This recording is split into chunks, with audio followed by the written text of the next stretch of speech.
ইরে বেলাল, এটা কেমন জুলুম, কতদিন হলো তোমার কণ্ঠের আজান শুনি না। বেলাল রে, তোর কি মন চায় না আমি নবীর জিয়ারতে আসতে? বেলাল আয়, আমি নবীর জিয়ারতে আয় রে বেলাল আয়, কতদিন হলো তোমার কণ্ঠের আজান শুনি না। স্বপ্ন যখন নবীজি দেখাইছে, এ মুসলমান, হযরত বেলাল সুদূর সিরিয়ার দামেস্ক থেকে পাগলের মতো দৌড়াইলেন, পাগলের মতো ছুটে আসলেন। যখন মদিনাতে আসলেন তখন তাহাজ্জুদের সময় চলতেছিল। তাহাজ্জুদের সময় চলার সময় হযরত বেলাল রাদিয়াল্লাহু আনহু কাঠের জালি দিয়ে তখন রওজা শরীফ ঘিরে রাখা ছিল।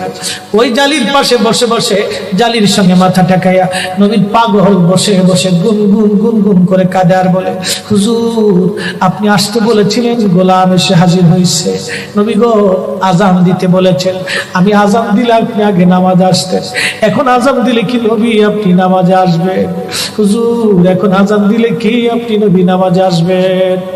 নতুন মুয়াজ্জিন আসছে আজান দেওয়া